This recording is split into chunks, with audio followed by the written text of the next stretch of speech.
tous azimuts. Peuple congolais, il est temps de nous lever, de nous serrer les coudes et d'agir pour défendre notre patrie, notre intégrité territoriale et l'intangibilité de nos frontières. La République démocratique Batela Ekolo, Bendele Koyate.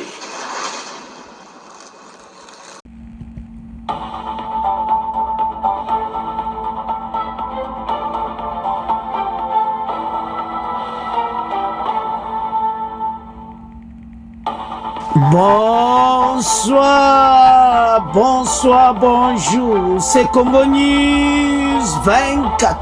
Bande Konanga, comme toujours avant de commencer notre émission, nous disons merci à Dieu. Nous disons merci à nos chers abonnés et téléspectateurs qui nous suivent partout dans le monde et en RDC. Bande Konanga, soyez les bienvenus. L'émission d'Abside sur l'ensemble, Masolo Yamboka. À la une chez téléspectateurs, bande koyindi na ndenga ko sakanate, hey, soutien de l'Union sacrée publiquement sur la sanction américaine contre Kabila. Alors boko yoka koma Union sacrée ba supporter, soto longo wana toke na deuxième partie, oba lubake yindi na ndenga ko sakanate, tokende sikoyo na question. Les sanctions américaines changent-elles la donnée? Alors, Togoyo Kaba français, ndegeni réaction française et sali, on va français ba lobby sur la sanction contre Kabila. Et puis, bozoma Yemoko Scott Bennett, ou aza trésorier, ou aza trésorerie américaine, yewano a beti masolo si maya Trump, makamweza minene. Alors, Togo développe mon émission là-dessus. Et puis, Togo loba PPRD a fait, PPRD pelimoto kaka machoyo tebinde to ok nango bandeko match ça grave. Chers téléspectateurs, émission n'abse bandi et committante sur l'ensemble masolo yamboka. Bandeko toko bande émission n'abse directement bandeko toko kena soutien marche o esalamaki ya union sacrée bango nyonso bandeko kisasa o balobaka kin tombe. Donc baso supporter d'abord bas sanction contre Kabila et puis baso supporter changement de la constitution. Donc bah quel a deux dossiers changement de la constitution et puis bah féliciter Donald Trump sur Oyo et Leki y a ba sanction contre Kabila parce que tata wana zaiko mona kake yeba ko sala elokoti. Azamona kaka donc ye auto asali ba congolais pendant 30 ans bande ko souffrir. Non le ba meno no bande ko nyonso. Je me souviens en 2011 bande ke bele ba se souvenir na élection en 2011 à partir au port Anjili.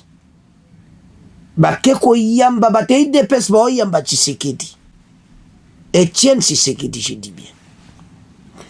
Mais bon, mon akinde ba bomaka batu kaka boy na caméra zo moi bazo tirer batu ba balle réelle.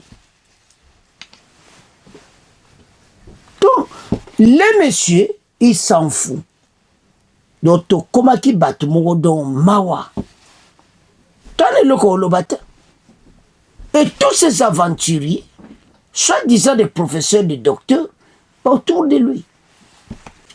Mais c'est maintenant qu'ils ont réalisé que les messieurs Azamabé, depuis lors, jusqu'à ce que Tshisekedi est arrivé au pouvoir, et maintenant il a tout changé. Maintenant avec la pression et la diplomatie vivante, il y a Tshisekedi. Maintenant on voit qui est Kabila. Chers téléspectateurs, ça fait mal. Vous allez écouter les réactions, il y en a beaucoup. Mais ce qui nous fait mal est qu'il y a d'autres compatriotes. Malgré tout ça, Bazo Monati. Je ne sais pas ce qui va le barabino ndengenini. Les messieurs Bomimboka a détruit les RDC. A tué les RDC, Bomi Angoba Koundé on a Samabeli. Tout son argent a Dimbongo tout a Zui. Il était venu comme ça, Mounio Saïbi. Et maintenant, milliards de dollars, Nyonso Kabila Zui a investi à l'Est pona koboma yo nanga. Vous ne voyez pas là où il y a une peine au cœur, dans nos cœurs, ça fait mal. Et tous les Congolais qui sont là sont en train de crier. Ça fait mal. Chaque jour, même jusqu'à présent, on continue à tuer. Et il a donné son argent, Nanga comme un autre leader de AFC, dirigé par Kabila. Et ils ont monté des scénarios en tout ça. Et puis, l'argent des Congolais, ils ont bomba Congolais. Vous comprenez cela? Ba yibimbongo na banque centrale, ba komba milliardaire. Ba vandi ba milliardaire na bango, ba monter comme tato bomba sous ba Congolais. Mais vous avez passé 20 ans au pouvoir, vous avez déjà beaucoup tué. Et pourquoi aller encore à la rébellion pour continuer à tuer les Congolais? Chers téléspectateurs, qui cherchent vous rappelle quelque chose. Qui cherche? Saki, partout là-bas, on a tué. On a, donc les Congolais, lui avec le président rwandais, ils ont fait ce qu'ils voulaient. Mais il n'y a qu'un seul jour. Le Dieu là a écouté les doléances des Congolais, le pleur, tout les Congolais, là, tout cela, dans Zambayoki. Et maintenant, il est temps que le monsieur va payer. Les Américains l'ont jeté dans la Nanzela. Bon, yoka ba réaction to banan ya marche et salamaki. Après to yoka ba français ou ba reporter sur Kabila. Tout le monde. Naf batunion se va passer mon Congo. Il est lâché. Kabila lâché par l'Occident, c'est fini. Ce qui reste, c'est son arrestation en direction de la haie à la CPI. Bientôt, il sera là de toute façon. Tout est bien préparé. Même sa chambre, c'est déjà préparé. Peut-être vous connaissez, peut-être vous ne connaissez pas, mais ce que je vois, qu'il y a une chambre qui est réservée pour Kabila. Bientôt, quelque part, quand transit mon pays européen, Yayaki, parce que nous avons Kangai. Donc des sanctions comme ça, place Kabako Zoye, Aki. Yo mona voyage à Europe. Ayaka Europe, États-Unis, akende wapi. Pourtant kaba Zoye kakaba logotika n'aéroport ali, ces pays. Mandeza secret déjà. Kenda Zobuma kuna, à l'est, il est en train de tuer. Mbongo ngo Zoye na banque centrale. Toyo ko il va mener en marche. Première partie, bon après toi la deuxième partie aux assommo, il y a français. Oh bandeko. Trump au sali vraiment solo. Alors l'arrestation de Kabila soutien phare des soutien de Congo, le yo kaka. Donc sozo mona soutien aboyé. Soutien ya RDC à Trump, et ça soutient Moko Kusakalanti. Donc RDC soutient Moko na président américain parce qu'il a sali le soutien RDC à Donald Trump.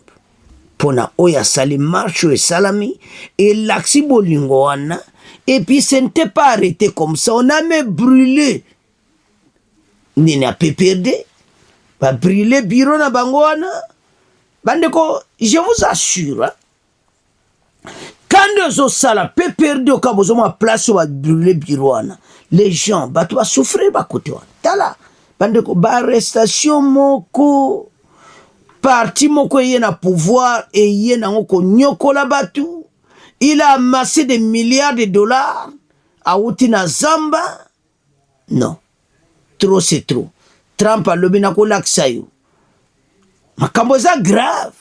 Alors, en tout ça, tola nanu marche, après tout il y a Joseph Kabila. Les sanctions américaines peuvent-elles changer la donne? Ou à Togoyo kaba français. Makamboza grave. Mais Toyo kanan ou ele qui na marche, bongo to avance. Qui sont là pour accompagner la fusion du chef de l'État. pour dire non à l'agression rwandaise, à l'invasion rwandaise, et aussi pour soutenir les sanctions prises par les États-Unis contre le président honoraire Joseph Kabila Kabange. Nous ne pouvons pas être d'accord que notre pays, qui est un ancien président, prenne les armes pour combattre encore son propre pays, pour combattre encore sa population qu'il a dirigée pendant 18 ans. Nous disons non. Non et non à cette agression de AFC M23. Et tous les Congolais, tous les patriotes se rangent derrière le président de la République aujourd'hui pour se ranger derrière lui pour pousser dehors, n'est-ce pas, l'agression rwandaise. Nous voulons que tout soit fait rapidement, que la justice se saisisse. La justice internationale doit se saisir de ce dossier pour que, équitablement, que la République retrouve, n'est-ce pas, ses lettres de noblesse. Nous ne pouvons pas accepter que 30 ans que notre pays soit attaqué par le Rwanda, par Kagame. 100 millions de morts, des vies fauchées, des destins brisés, des écoles détruites, les élèves, les enfants sont réduits à une vie militaire. Ils sont facilement pris pour aller faire leurs sales besoins. Nous ne pouvons pas accepter.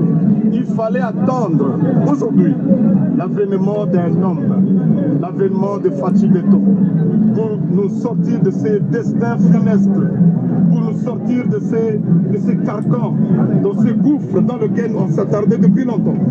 C'est Fatou Beton ou rien. Aujourd'hui, nous, le PC, nous, Willy Bakonga, nous sommes dans la logique du changement de la Constitution pour permettre à Fatou Beton d'aller tout droit à la 4e République.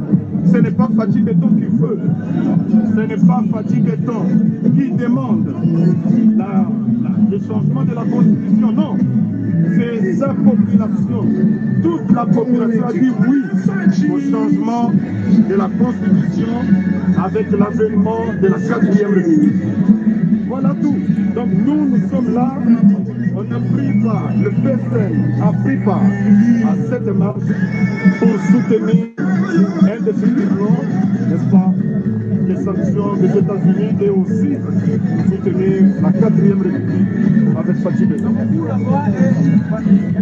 A fait tomber Kinshasa, a fait tomber la RDC. Les combats diplomatiques de son fils biologique et son fils politique, Félix Antoine Tshisekedi Tshilombo, vient de triompher. Raison pour laquelle nous marchons pour soutenir les fils biologiques et politiques de Dieu Tshisekedi Wambulu. Nous sommes là. L'IDPS, à travers son secrétaire général, le président Aïe, vient de faire tomber la vie. Nous sommes là. Il n'y a aucune discussion. Bravo à Augustin Mwanabouté. Nous sommes là. Nous marchons parce que les amis qui pensaient donner conseil à l'ancien président Kabila, qui pouvait revenir au pouvoir, qui pouvait barrer la route à la fois du changement de la Constitution. Donc je pense que maintenant ils ont compris. Encore Olivier Capital doit dire notre fois, ce n'est pas si c'est de la victoire des léopards. Ça c'est la victoire des léopards. Ça c'est nous sommes là. Nous marchons pour ça. Il n'y a pas match. Il n'y a pas match. Il est très validé. Les professeurs, Bonampo, il va faire la loi sur les référendums et nous serons là. Nous allons changer la Constitution où il se trouve l'accord de l'Éméra. La Constitution où il y avait des belligérants. Bravo à Félix Antoine Tshisekedi Tshilombo pour son combat diplomatique et politique. Nous y sommes. Discours politique. Bureau PPRD brûlé à feu. Bureau PPRD Pelimoto Bandiko.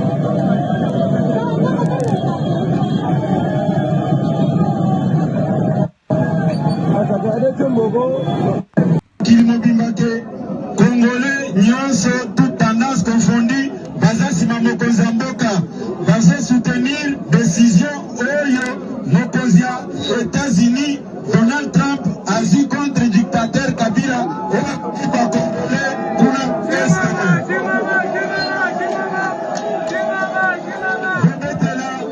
président Donald Trump, Maboko Makasi.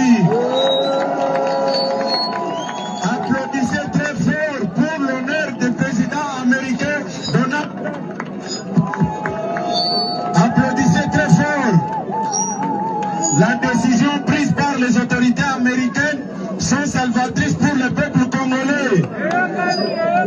Sanction contre Bila est acceptée par le peuple congolais dans son ensemble.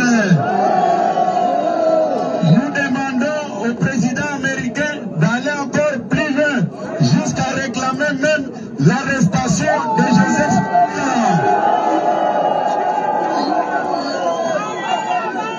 Le président a pris le premier pas avec les sanctions. Maintenant, le peuple congolais veut voir encore votre position par rapport à l'arrestation de Joseph Kabila. Nous demandons aux autorités américaines d'aller plus loin avec les sanctions jusqu'à réclamer même l'arrestation immédiate de Joseph Kabila. Bana Pachi Beton vivant. Bana mboka tolandi biso nyonso.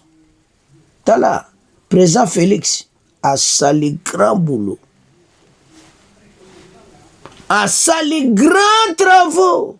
Oyo ils ont mérité tout le bas. Ba Congolais balobi ba changer constitution. Constitution wana makambo a S makambo be uti na constitution wana. Ba Kabila ba ocha mutu makasi constitution zo protéger bango. Ce qu'ils ont fait dans ce pays. Il est maintenant condamné à mort, mais oya sali biso.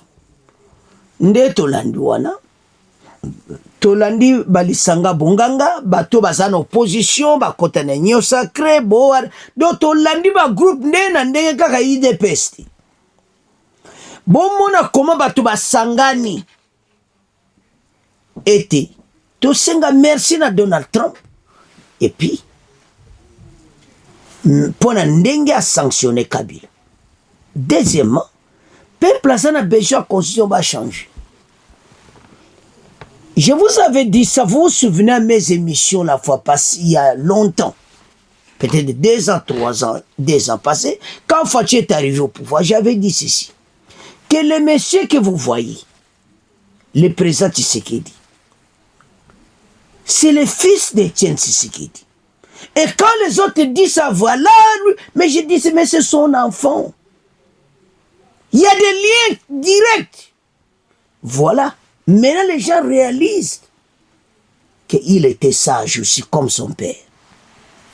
Il y en a qui disaient des bêtises, nous on regardait parce qu'on savait que Tshisekedi va changer quelque chose. Il a tout fait que Kagame soit à genoux. Kagame à genoux. Il a tout fait pour qu'on arrive là où nous sommes maintenant, que les Congolais voient. Maintenant, c'est Kabila qui était à la base de tout ceci. Quand il disait les 1-23, tout le monde ne croyait pas Tshisekedi.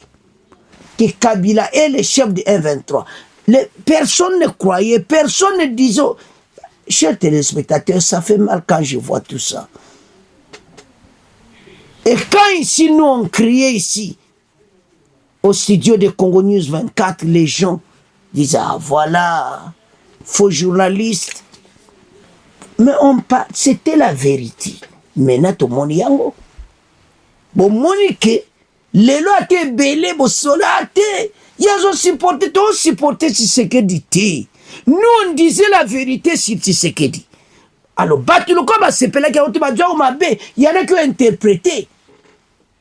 Badonsoukou va désabonner et tout ça. Oh. Mais nous disons la vérité. Maintenant, bazo pesa biso ba raison. Balobi ah makambo zako loba.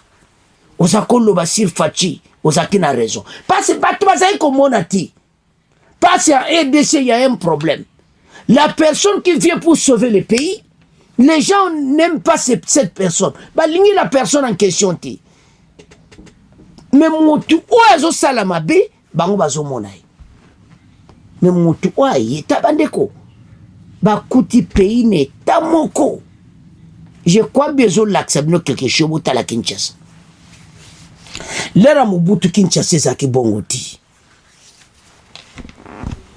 Bato basali 20 ans au pouvoir ba botika biloko wana. Botika mboka onkabwe. Bobongsa mo gombeler mo gombango donc c'est-à-dire bayaki pena ba bomba mboka nyonso. Sur instruction à Kagame. Ba détruire le pays na biso donc moko mo analyse sous-souté. Mais ba éviter qu'il y a quelqu'un azoka ba congolais mawa. Le tala. Nyonso bimi ba koloba nini? Bolandi ba réaction so lelo tolandi Kabuya basa koloba clairement merci Donald Trump. Mais basengi arrestation de Kabila to koma côté wana. Il sera arrêté. Vouloir ou pas. Ndebo landi wana l'arrestation eza solo. Ta Kabuya lobi yango eza solo. Ba poursuivre une arrestation na ye. Ba s'arrêter wana ti. Parce qu'il faut kende na CPI. Parce que juba milliards de dollars. Ya banque centrale. Oyo ba bendi yango ba towel ma duso banque centrale. Ba kena ngo bomba congolais à l'est. Et bino bofan na bino. Quand on parle à voilà, vous supporter gouvernement oyo. Non, bande konangai. Tout ça la juste quand même. Vous sommes la situation boy. Totika pays to lobate. Ba détruire mboka na biso batuana. Mais le problème des Congolais c'est ceci. Quand on n'aime pas la personne, aïni pe la pays na. C'est ce qui se passe. Bandeko, au moni fachina berer. Et ça fachi. Mendi lingamboka. Mais bino moni fachina berer. Ah, batuana. Kutubodo. Mais lelo. Tokomi wat. Berer a fachiza isuta. Congolais nyo sa moni ki oh. C'est la façon dont il est kamema kamundenge wana. Yana za otuna ba Congolais. Aza mwana Tshisekedi opa, balobi aza mwana ye. Donc mwana koze loko ne mokote. Donc adja papa na te loko mote makila oyo. Non, arrête. Maintenant to komi na place. Ba comment on appelle le vrai tien Tshisekedi wana. Mon makamango matisa grave. Yana to sa ba Congolais. To ke ba noto zoyoka. Ba Congolais to comprendre maintenant que Kabila onyo sa ko bombe bimi. Azane Rwandais. Aza Rwanda alimboka na bisote. Maintenant na tauto komina ngo biso stos à l'ensemble. Bandeko to supporter gouvernement oyo. Bandeko bazo lekiwana balandbonanda ba marche et bele bo musubo kono ba n'importe quoi. Mais j'ai compris une chose. Et ils ont compris une chose. Que Makamboyo, bato bakenango très bien gouvernement, oui. Diplomatie, et simbi. Oui, et ça 100%. Il y a quand même des erreurs. Mais Nathan Oyo, nazo senga na bino. Tout est même. Parce que là, boybinde tout le même akamaba manda on. J'avais dit ceci, que la démocratie en Afrique, il faut qu'il ne m'alembe. Et il y a vitesse. Tigezana, au monde s'assoit, sali vote, démocratie, vote, malgré ça, on va mettre la pays dans le monde des âmes maintenus. Parce qu'il y a quelqu'un qui a la même voix, et dans le pays, c'est la même chose. Même Rwanda, t'as la Kagame, dictateur, mais t'as la pays.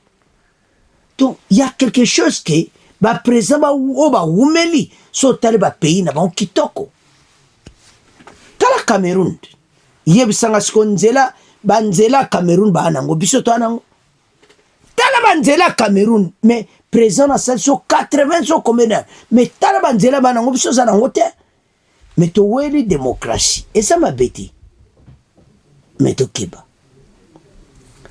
ndenge to za nango siko pour le moto que na démocratie moko moderne oyo to ke nango ndenge wana constitution bazonga ba changer to za la clair 7 ans fatia ça la 4e mandat 7 ans asilisi ba programme tout mutu musupe so ko ya yene mais bazolinga ya prolonger pourquoi ndeto landi wana c'est parce que ba moni ya quelque chose de bon ba congolais ba sengi yango ba senga kilera leopara wa ndembo landi lisanga bonganga na tata wana nde balobi ke balobi ozalera leopard bite o to loba za makamba leopardi o eza ba congolais bazo senga pena ke na marche Tshisekedi ake na 4e république donc toza ko s'attendre na 4e république olingo lingati lena loba on so yo kumisa te biso do loba wanati to loba ndi oyo balobia to landi biso nyonso. Nous sommes là que pour transmettre, pour expliquer comment on clair que bazo ke na 4e république olinga te ba changer constitution ça a déjà commencé boza déjà arrêté ndeza etikaka référendum et ça ka jour moko référendum ça jour elandi mbamo changement de la constitution. Alors donc il y a un point parti à souka Kabila trésor américain ba sassie na ndinga kusakana ti ndeto loba yaya zo souffrir na ndenge deje bandi e bandi ko so yaya zo ko misala neta transférer yango ndenga transférer na banque moya sala ngote banque lobi yo moya transférer mbono na dollar yati jona monnaie locale bosikoyo so jina monnaie locale ni na Afrique du Sud na monnaie locale ba sud africain moya sala transférer yati fa teno na ba sac na banque bo mukoba yaya bakozwe na valise wana mukoloka na aéroport akota na keso na Bangkok so na mboka nde akenda ba mboka wana bakangine ba sac na yi bakanga balaro wana ba valise mena parce que transfert à Kabila comme très compliqué ba china situation difficile banda kunyonso soma na États-Unis ba botoli ba mbongo ba congolais moni nzamba yokolela na biso mena toyoka ba français baza clair ba otuna na ba question ba lobi Occident lâché Kabila donc il est lâché c'est fini pour lui mais ba une question et ça peut changer la donne total tozo ceux qui ça aussi ba français est-ce que ça peut changer la donne c'est sa question oyo ba congolais baza kotuna parce que maintenant les messieurs a comme en difficulté. Alors, maintenant, ba Congolais ban ba yeba. Parce que situation na ndenge komi, motu nyonso azotala. Est-ce que ekoki ko changer la donne? Ou la question oyo, tout le monde demande, parce que Fachi a déjà fait oya koka ekosala. Et maintenant, situation comme yangwana. Alors, avec toutes ces sanctions, parce que ndenga zawana, yena mutuna ye présent rwandais, ba comme en difficulté. Parce que Fatima sal diagramme à solo kitoko, Kagame a un problème maintenant. Ndeni ni ya ko avancer na makambo otozanango. Alors, quelques jours après la condamnation à mort par contumace de Joseph Kabila pour complicité avec le groupe armé C23 soutenu par le Rwanda, par la justice congolaise, ce sont maintenant les Américains qui annoncent avoir pris des sanctions contre l'ancien président Kabila, l'accusant de semer l'instabilité en soutenant les rebelles. Pourquoi Washington prend-il cette décision maintenant? Que peuvent changer ces sanctions américaines? Maintenant, la question Togoyoka, et puis après, Bolanda très bien, il est lâché par l'Occident. Tolanda extrait Oyo, Bongoto avance. Namouri Dosso. Merci d'être avec nous jusqu'à 9h, temps universel. L'antenne est à vous. Dans 30 minutes, nous ouvrirons le débat en RDC. Il fut pendant 18 ans le maître absolu de Kinshasa. Aujourd'hui, Joseph Kabila est un homme sanctionné par Washington et condamné à mort par la justice congolaise. L'ancien dirigeant est accusé par l'administration américaine de soutenir la FC M23 et d'avoir trahi son pays dans l'ombre. Lui crie à la manipulation politique. Certains proches du pouvoir à Kinshasa crient victoire. Alors comment interprétez-vous ces sanctions américaines contre l'ancien dirigeant congolais? Sont-elles justifiées ou s'agit-il d'un geste symbolique de plus qui ne changera rien à la tragédie congolaise? Appelez-nous, vous avez la parole, exprimez-vous, le standard est ouvert, 33 9 693 693 70. Mais d'abord, votre traditionnel rendez-vous pour mieux saisir et comprendre l'actualité avec vos questions, auxquelles répondent nos journalistes maison ainsi que nos invités. On débute avec Moukene qui nous appelle de N'Djamena au Tchad. Bienvenue Moukene. Bonjour Namoré, bonjour tout le monde. Permettez-moi de faire dédicace spéciale à notre fidèle auditeur d'appel sur l'actualité qui est un professeur de français aussi qui nous écoute à Biner dans le département de Mayo-Biner, province du Mayo-Kébi-Ouest. Eh bien, on le salue également ce lundi matin. Moukene, justement, vous souhaitiez en savoir davantage au sujet de Joseph Kabila et des sanctions américaines qui frappent l'ancien président de RDC. Pour vous répondre, Moukene, nous sommes en studio avec Patient Ligodi, journaliste au service Afrique de RFI. Bonjour Patient. Bonjour Namoré. Merci d'être avec nous. Moukene, on écoute votre première interrogation. Oui, Namoré, les États-Unis ont sanctionné Joseph Kabila qui l'accuse de soutenir le groupe Les Rebelles de l'AFC M23 soutenu par le Rwanda. Pourquoi prendre cette décision maintenant? Patient Ligodi. Alors, en réalité, cette pression américaine ne date pas d'hier. On se rappelle, dès 2016, Washington s'inquiétait déjà de la manière dont Joseph Kabila prolongeait son mandat sans élection. On se rappelle aussi, en 2019, Corneille Nangaa, à l'époque, président de la Commission électorale nationale indépendante, qui dirige aujourd'hui la rébellion de l'FCM 23, avait lui aussi été sanctionné. Autrement dit, les États-Unis cherchent à contenir Kabila depuis près de 10 ans. Mais on sait aussi que Joseph Kabila, lui, il reste actif, il continue de voyager, on sait qu'il a été reçu à Luanda fin décembre, on sait qu'il garde des contacts dans la région, au Zimbabwe, au Botswana, en Namibie, en Eswatini et aussi au Rwanda. On sait qu'il conserve encore aujourd'hui une surface diplomatique dans la sous-région. Alors justement, Patient, cette sanction américaine, elle tombe pas à n'importe quel moment.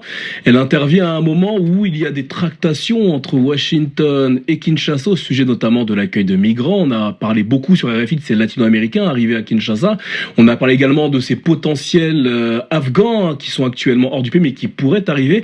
Est-ce que d'une certaine manière, c'est pas une forme de marchandage entre Kinshasa et Washington, ces sanctions? C'est ce que l'entourage de Joseph Kabila dit. En tout cas, quand vous discutez avec son entourage, ce qu'il dit, c'est que ils ont l'impression que c'est le même narratif qui est développé par Kinshasa, qui se retrouve dans les communiqués de la sanction contre Joseph Kabila, et que comme on demande à Kinshasa quelle est la contrepartie reçue par Kinshasa après avoir accepté de recevoir notamment ces 15 migrants et d'autres qui vont venir. Du côté de Kabila, on exprime et on les dit très clairement, il s'agit des lobbies payés par Tshisekedi, ils n'ont pas donné des preuves, qui auraient notamment fait pression pour que l'on puisse justement avoir ces sanctions contre Joseph Kabila. Moukene, vous aviez une deuxième question. Effectivement, l'année dernière, la justice congolaise avait elle-même condamné l'ancien président pour les mêmes raisons. Alors, les sanctions américaines vont-elles changer quelque chose? Patient Ligodi. Alors, sur le plan financier, peut-être. Les avoirs éventuels aux États-Unis sont gelés et les transactions en dollars deviennent plus compliquées. Mais on a déjà vu des acteurs sanctionnés continuer à fonctionner. Des dirigeants militaires rwandais sont sanctionnés. L'armée rwandaise est sanctionnée. Corneille Nangaa de l'FCM 23 est aussi sanctionné. Norbert Bassengezi, deuxième vice-président du Sénat congolais, qui est à Kinshasa, est aussi sanctionné. Donc, on peut se dire qu'il y a des sanctions, mais elles sont, on va dire, limitées dans leur exécution sur le terrain. Alors, est-ce qu'il y a des conséquences sur le plan politique? Là aussi, il faut être un peu prudent. On sait que Joseph Kabila évolue dans un environnement où les réseaux, les loyautés et les intérêts, même miniers, pèsent souvent plus que les sanctions américaines. Ces soutiens dans la région ne dépendent pas toujours des décisions de Washington, mais on sait également qu'il peut y avoir des conséquences sur la rébellion. Mais là aussi, il faut relativiser. Il faut aussi rappeler que plusieurs figures de l'FCM 23, on l'a dit, sont déjà sous sanction. pression. Donc oui, Joseph Kabila est affaibli, oui, il est isolé, oui, il est sous pression, mais il n'est pas neutralisé. Et la question maintenant, c'est de savoir si ces prochains appels à la mobilisation, que ce soit à Kinshasa ou ailleurs, trouveront écho, notamment dans la capitale où ces réseaux sont en train d'être démantelés. Bonjour Charlotte de Rouen. Bonjour à toutes et à tous. La presse africaine, Charlotte, revient ce matin sur les sanctions américaines contre Joseph Kabila. Kabila, lâché de toutes parts, écrit Le Potentiel, accusé de soutenir les rebelles de la FCM23. L'ancien président congolais est désormais dans le viseur de Washington, qui a décidé de le sanctionner pour son implication présumée dans l'agression rwandaise contre la RDC. L'ex-chef d'État congolais figure désormais sur la liste noire des personnalités visées par des sanctions économiques américaines, des sanctions qui impliquent le gel de ses avoirs aux États-Unis et l'interdiction de toute transaction avec des personnes ou des entités américaines. Alors, assiste-t-on à la fin progressive de l'influence politique de Joseph Kabila, s'interroge le quotidien congolais. Marginalisé, contesté et désormais sanctionné, celui qui fut jadis une force structurante du paysage politique semble désormais en voie d'effacement. On le rappelle, en septembre 2025, l'ex-chef d'État avait déjà été condamné à mort par contumace par la justice congolaise. Joseph Kabila, lui, dénonce une décision injustifiée sans aucune preuve tangible, indique Mediacongo.net, et assure que son engagement reste intact. Et alors, quel est l'impact de ces sanctions sur la crise sécuritaire dans l'est de la RDC ? Eh bien, c'est la question que pose le pays. Pour le quotidien burkinabé, le signal est fort, mais sera probablement insuffisant pour ramener la paix dans une région où se superposent conflits armés, rivalités économiques, logiques communautaires et ingérences régionales. Dans son éditorial aujourd'hui, au Faso se montre encore plus critique. Donald Trump a décidé de faire entrer en vigueur l'accord qui donne droit à Washington d'exploiter mines et terres rares en RDC. Les États-Unis semblent vouloir pacifier le Nord Kivu pour exploiter leur dû. Bande Kotolandi Bissonyos, est-ce que ça va changer la donne? Dans la situation de komi, yaone saba Congolais nyon soto la mukato telema parce que makamoto zanango et comme temps oyo doit agir très très rapide parce que ndenga zaone sili nde tolandi biso so ba français, il est lâché, c'est fini pour lui. Et là, il ba okangaye. Ba mindelo yo. Yaza ko mona ka bwe tala. O ezo saba na Kabila ko saba na Kagame tango alonga na pouvoir. Et ça m'a chose tala kaka. Hein? Ba sana vie zate. Jango RDC tika ba continuer na bango boui. Union sacrée après mon sous à côté union sacrée nzela ba kenango bolandi wana. Il est lâché. Mais bateau va chaka na pouvoir en 2001 comme américain avec complicité Kagame. Kagame a souki parce que RDC muteza ko PC force. Mais na position d'être aucune. Kagame peut kalater à kuzwa yango. Toza na kimia. Malonde to landiwana. Bakpesier d'abord condamnation militaire, condamné à mort par la cour militaire congolaise. Maintenant, les Américains sont condamnés. Si vous avez dit qu'il y a une prison maintenant. Et si lui, pendant quoi ça a soutien, c'est fini pour lui. Donc, balinka batinga mana pouvoir, balimba yo ka instruction ka président rwandais. Naye bakate bato. Président rwandais tika mboka na biso. Maintenant Kabila va payer maintenant. Tout oyo, tout asema qui va maintenant payer. Asema qui pena mabena RDC. Pas asema kila o etangi na lera Kabila. On peut pas comparer. Mais na lera Mobutu za bongo te. Ma kilo etangi na lera Kabila. Ah! Non, bande ko zambao. Mena biro a pepe de batumbi makambo ebele do ndenga zawana Kongola komi na kanda yango na osenga na bino bo opposant oyo bo raisonner bo sangana bo kende na ba union sacrée bo sangana bo tamsa mboka fayulu bo tika ba bipalo pa bo sangana parce o tu bo sala et ça tinati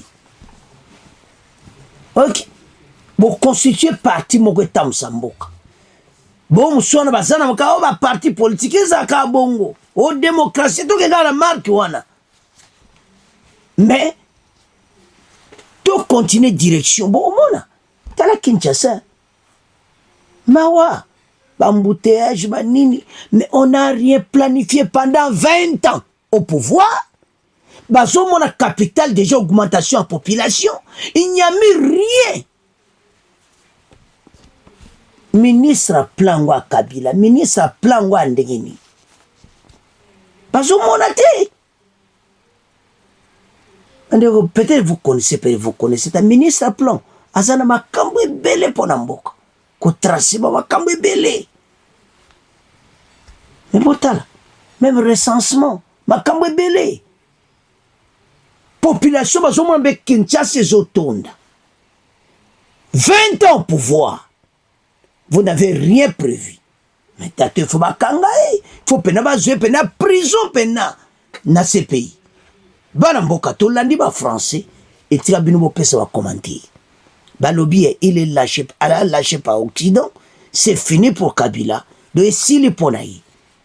Donc mutu mota ko supporter les sous ou a sali RDC et ko zongela d'une manière d'une autre. C'est à ce point. Donc, comment clôturer mission à Bissou? Vous continuez à s'abonner, vous partager. Au revoir. À la prochaine.